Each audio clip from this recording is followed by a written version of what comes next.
السلام عليكم ورحمة الله وبركاته. بسم الله الرحمن الرحيم.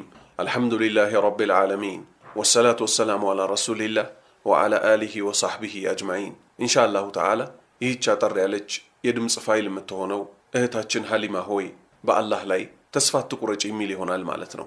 ያላህ ባሪያዎች ሆይ በአላህ ስም ጠይቃችኋለሁ ሳታዳምጡ ምንም አይነት አስተያየት እንዳትሰጡ፣ ምክንያቱም ለአደጋ ትዳረጋላችሁና። ለምን ይህን ትምህርት ማዘጋጀት አስፈለገ? አንደኛ ለሀሊማ በማዘን፣ ሁለተኛ ሙስሊሞች ሲያጠፉ ምን አገባኝ ብሎ መቀመጥ እምነታቸው የተጓደሉ ሰዎች ባህሪ እንደሆነ ነብዩ ሰለላሁ ዐለይሂ ወሰለም ጠቅሰዋል። ምን ሲሉ? ከናንተ ውስጥ እኮ አንዳችሁ እምነቱ ሙሉ አይደለም ለራሱ የወደደውን ለወንድሙ እስካልወደደ ድረስ አሉ። እንደሚታወቀው ሀሊማ የምትሰራው ስራ ጥሩ እንዳልሆነ እሷም ታውቀዋለች አይደለም እኛ ማለት ነው። ስለዚህ እህታችን ናት እስካልን ድረስ ሙስሊም ናት እስካልን ድረስ እኛ ለነብሳችን የምንወደው ከእንዲህ አይነት ማይረቡ ነገሮች መቆጠብ ነው። የምንሰራው ወንጀል ህዝብ ዘንድ ተሰራጭቶ አላህ ዘንድ እንዳያስጠይቀን ነው የምንፈልገው። ይህ ከሆነ እሷ የምትሰራው ጥፋት ወደ ህዝብ እየደረሰ ነውና ቢያንስ ህዝብ ጋር የሚሰራጨው እንዲቆምላት ለሰዎች ትምህርት እንዲሆን ነው ማለት ነው። ሶስተኛ አላህ በጠላው መንገድ ላይ ታዋቂ መሆን ለሚፈልጉ ሙስሊሞች ከሀሊማ ብዙ ትምህርት እንዲወስዱ። የሷ ላይፍ ታዋቂ ናት አሁንም ባለችበት፣ ግን ደስታ የሚባለውን ነገር ልታገኘው አልቻለችም። ፌመስነቱን ፌመስ ናት አሉ በሚባሉ ሚዲያዎች ትቀርባለች፣ ግን ህይወትን ማግኘት አልቻለችም። አራተኛ በአደባባይ የተሰራ ጥፋት ሙስሊሞች ይማሩበት ዘንድ በአደባባይ ኢስላም ምን እንደሚል ማሰራጨቱ ከግዴታ ተግባሮች ውስጥ ስለሆነ ማለት ነው። ሀሊማ ሙስሊም ናት ወይ የሚል ጥያቄ ሶሻል ሚዲያ ላይ ሰዎች ተናደው ሲናገሩ ሲጽፉ ይሰማል። አዎ ሙስሊም ናት። በኢስላም የወንጀሎች ሁሉ ታላቅ አቻ የሌለው በአላህ ላይ ማጋራት ነው። ይህ ወንጀል ነው ከኢስላም የሚያስወጣው። ከዛ ውጭ ዝሙት መስራት፣ ዘፈን መዝፈን፣ መጠጥ መጠጣት፣ ወለድ መብላትና የመሳሰሉት ታላላቅ ወንጀሎች ቢሆኑም ከኢስላም ግን አያስወጡም። ሶሻል ሚዲያ ላይ ይቺ ግን ሙስሊም ናት ብላችሁ የምትጽፉ ወንድምና እህቶች አላህን ፍሩ። እስልምናን ጠንቅቃችሁ ወቁ። እስልምናን ሳናቅ ከመናገር እንቆጠብ። ሀሊማ ሆይ አላህ ከአዛኞች ሁሉ በላጭ አዛኝ ነው። ወላጆችሽ በተለይ አባትሽ በጣም ስለሚወዱሽ ስለሚያዝኑልሽ በእድሜ ስለሚበልጡሽ ለአንቺ የሚበጀውን ስለሚያውቁልሽ ነበር ዘፈንን እንድትተይ ትዳር አግብተሽ እንድትኖሪ ሲያዙሽ የነበረው። በዚህም ሰበብ ተጣልተውሽ የኖሩት ማለት ነው። አላህ ይዘንላቸው፣ አላህ ይማራቸው፣ አላህ ቀብራቸውን ያስፋላቸው፣ ስምንቱን ጀነት ነሲባቸው አላህ ያደርግላቸው። እኚህ አባት አያሳዝኑሽም? አሳድገውሻል። እዚህ ምድር ላይ አንቺን መጥፎ እንዳይነካሽ ስንት ጥረዋል። የሚቀጥለውም ዓለም እንዳትለያቸው ስለፈለጉ ነው ሲቆጡሽ የኖሩት። በህይወት ባይኖሩም እስቲ ዛሬ አንቺ ምክራቸውን ተቀብለሽ ካለሽበት ዓለም ውጪ ወደ አላህ ተመለሽ። ለሳቸውም ሌትና ቀን ዱዓ አድርጊላቸው። አንቺ የምትዘፍኚው ዘፈን ለሳቸው ቀብራቸው ውስጥ ምንም አይጠቅማቸውም። አላህ ተመለሽ ይልሻል። ተስፋ አትቁረጪ፣ ከዚህ ህይወትሽ ውጪ። እህቴ ሀሊማ ሆይ አንቺም እሳቸው ወደ ሄዱበት እኮ መሄድሽ አይቀርም። ሞት ለማናችንም አትቀርም። ከሞት በኋላ ግን መልካም ሰሪዎች መልካም ሲያገኙ አጥፊዎች ይቀጣሉ። ሀሊማ ስምሽ እኮ ነቢዩ ሰለላሁ ዐለይሂ ወሰለምን ጡት አጥብታ ያሳደገችው የታላቋ ሷሃባ ስም ነው። አብዛኛው ኢንተርቪዎችሽ ላይ አድማጮቼ አድናቂዎቼ ትያለሽ። እነዚህ አካላት እኮ አላህ ዘንድ ለሚያስጠይቁሽ ጉዳዮች አጋዥም አማላጅም አይሆኑሽም። ቀብርም አብረውሽ አይገቡ። እርግፍ አርገሽ ተያቸው። ሀሊማ ሆይ ዘፍነሽ አየሽው፣ ምን ደስታ አገኘሽ? መልሱም ምንም ነው የምትዩ። በእያንዳንዱ ጉዳይሽ ዝም ብለሽ በጣም ጮክ ብለሽ ትስቂያለሽ። ይሄ የሚያሳየው አንደኛ የሚቀጥለው ዓለም ላይ ምን አይነት አስፈሪ ቀን እንዳለ ስለማታቂ፣ ሁለተኛ እውነተኛ ደስታ ስለሌለሽ ነው በትንሽ በትልቁ የምትስቂው። አንድ አደገኛ ችግር ልንገርሽ። እኛ አዲስ አበባ ተወልደናል፣ የአራዳ ሰፈር ልጆች ነን የምንል ሰዎች በጣም ትልቅ ጉዳት ተጎድተናል። እሱም ከኛ በላይ አራዳ ከወዴት ይምጣ የሚል የመጨረሻ የወረደ አስተሳሰብ አለን። ዳሩ ግን የትም ተወለድ በሱና ደግ ነው። አራድነት ማለት ከሞት በኋላ ላለው ህይወት መዘጋጀት ነው። ወደ ዋናው ቁም ነገር ስመለስ ሀሊማ ሆይ ደስተኛ መሆን የምትችይው መቼ ነው? ደስተኛ መሆን የሚቻለው አላህ ያዘዘውን በመስራት የከለከለውን በመራቅ ነው። አላህን ከማምለክ መሸሽ የጭንቀት ኑሮ ለመኖር ታላቁ ሰበብ እሱ ነው።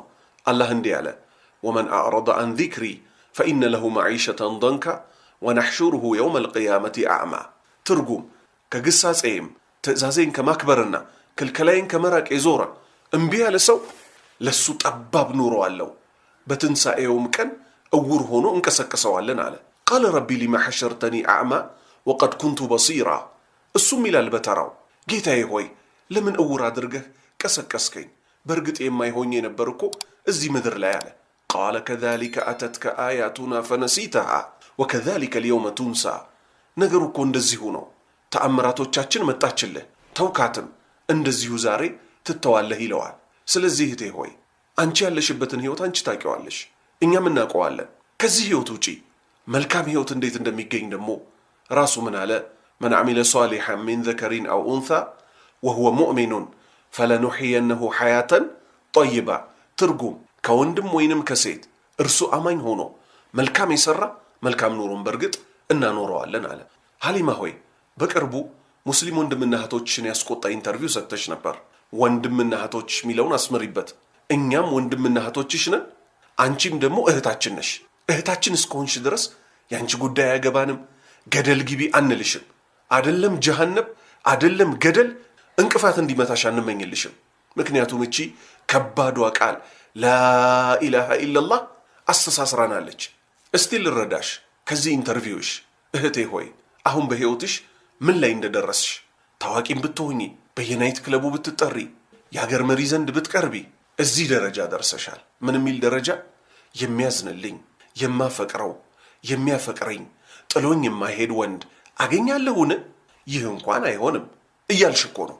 ለዚህም ሲባል ነው ከትዳር ውጭ ልጅ ማምጣት እፈልጋለሁ የሚል ተስፋ የመቁረጥ ንግግር የተናገርሽው። የንግግርሽን አደገኝነት ልብ ብለሽ ተገንዝበሽዋል። አንደኛ በአላህ ላይ ተስፋ የመቁረጥ ስሜት ውስጥሽ ገባ። በአላህ ላይ ተስፋ መቁረጥ ደግሞ ከታላላቅ ወንጀሎች ውስጥ ነው። ሁለተኛ ወንጀልን በአደባባይ ለማህበረሰባችን ለማስተዋወቅ ሞከርሽ። የመጥፎ ነገር አርአያ መሆን ደግሞ ወንጀሉ ንብርብር ያደርገዋል። ሶስተኛ በአደባባይ ህይወትሽ አደጋ አጣብቂኝ ውስጥ እንዳለ ተናገርሽ። አራተኛ ከትዳር ውጭ የተወለደ ልጅ ምን አደገኛ ኮንሲኩዌንስ ይዞ እንደሚመጣ ላስረዳሽ እስቲ እህቴ። አባቴ ማን ነው ብሎ ይጠይቅሻል። ለምን አብሮኝ አይኖርም ብሎ ይጠይቅሻል። ሌላም ጨርቅሽን አስጥሎ የሚያሳብዱ ጥያቄዎች ያነሳብሻል። በዛ ሰዓት ምን ይሆናል ያንቺ መልስ? ስለዚህ እህቴ ሆይ እኛ ወንድምና እህቶችሽ ከአላህ በታች አንቺን ለማዳን እንደ ሰበብ ዱዓም ምክርም ይጠበቅብናል። እህቴ ሀሊማ ሆይ አንቺ በፍጹም በአላህ ላይ ተስፋ ልትቆርጪ አይገባሽም። አላህ ምን እንዳለ ልንገርሽ። የፍጡራኑን ተይው። እኛ ፍጡራኖች ስንናደድ ከኛ ማይገቡ ነገሮች ሁሉ እናገራለን። ያ ግን ቻይ የሆነው አዛኝ የሆነው ቀጪ የሆነው ጌታ ምን ይላል? ቁል ያ ዒባዲየ አለዚነ አስረፉ ዐላ አንፉሲሂም ላ ተቅነጡ ሚን ረሕመቲላህ ኢነላሃ የግፊሩ ዙኑበ ጀሚዓ ኢነሁ ሁወል ገፉሩ ረሒም በላቸው። ነቢያችን ሆይ እናንተ በነፍሶቻችሁ ላይ ድንበር ያለፋችሁ ባሪያዎቼ ሆይ፣ ወንጀል ላይ የወደቅን በጠቅላላ ማለት ነው፣ ከአላህ እዝነት ተስፋ አትቁረጡ። አላህ ኃጢአቶችን በመላ ይምራልና እነሆ እርሱ መሐሪው አዛኙ ነውና ወደ እሱ ተመለሱ አለ። አላህ ሁሉንም ወንጀል ይምራል። ልብ በይ እህቴ፣ በንጹህ ንስሐ መመለስ ብቻ ነው ከኛ የሚጠበቀው። አንቺ ንስሐ ግቢ እንጂ አላህ እንዴት እንደሚደሰትብሽ አታውቂ። ናይት ክለብ ዘፍናለሁ ስላልሽ ማለት ነው። ናይቱን የማታውን ክፍለ ጊዜ ክለብ ከመሄድ እርግፍ አርገሽ ተይና ናይቱን አላህ ዘንድ ተዋደቂበት። መሬት ላይ ተደፍተሽ እያለቀስሽ ማረኝ፣ እዘንልኝ፣ አንተ ካልማርከኝ ካላዘንክልኝ በሁለት ሀገር ከከሳሪዎች እሆናለሁ ብለሽ አልቅሽ። የሚያዝንልኝ ባል ስጠኝ ብለሽ ለምኚው። 7 ሰማይ 7 ምድር በውስጡ ያዘው ሁሉ የሱ ነውና ሲያዝንልሽ ላንቺ የሚያዝን ባል ይሰጥሻል። ያዝንልኛል ማለትሽ ብቻ ይበቃሻል። ከዛ በኋላ የሱን እዝነት በተግባር ታየዋለሽ። አላህ ወደ እሱ ተመላሾችን እሱን የሚለምኑትን በጣም ወዳጅ እንደሆነ ልትዘነጊ አይገባሽም። ለኛ ለምስኪኑ አባትሽ በመከራም በደስታም ጊዜ አዝነው ላሳደጉሽ ሕፃን ልጅ ሆነሽ እንዳይበርዳት ብለው ከራሳቸው ልብስ ላይ ትተው ላንቺ ገዝተው ላሳደጉሽ አላህ እንዲያዝንላቸው፣ እንዲምራቸው፣ ቀብራቸው እንዲያሰፋላቸው፣ ጀነት እንዲያስገባቸው፣ ከእሳት እንዲጠብቃቸው ሌት ተቀን ዱዓ ልታደርጊ ይገባሻል። ሙስሊሞች ሆይ ሀሊማና የሷን መጥፎ አርአያ መከተል የሚፈልጉትን በመምከር ለነሱም ዱዓ በማድረግ ነፍሳቸውን እናድነው። አላህ እህታችን ሀሊማንም ሆነ ሌሎችን ከገቡበት ጨለማ ያውጣቸው። እኛንም ጽናት ይስጠን፣ ዝርያዎቻችንንም ይባርክልን። እህቴ ሆይ በአላህ ላይ ተስፋ አትቁረጭ። አላህ ይምራል፣ አላህ ያዝናል፣ መልካም ባል ይሰጣል፣ አዛኝ ባል ይሰጣል። አብረሽ የምታረጂው መልካም ልጆች ይሰጣል። ቀኑም አልረፈደም። ዛሬውኑ በንስሐ ተመለሽ። አላህ ተውበትን ይወፍቅሽ፣ ለእኛም ተውበትን ይወፍቀን። ጸንተው ከሚኖሩት ያድርገን። ሞት አፋፍ ላይ ከሚጸኑት ሰዎች ያድርገን። ከቀብር ቅጣት ተጠብቀው ሲራጥን በሰላም አልፈው ጀነተል ፊርደውስ ግቡ ከሚባሉት ያድርገን። ሱብሓነከ አላሁመ ወቢሐምዲክ አሽሀዱ አን ላ ኢላሃ ኢላ አንት አስተግፊሩከ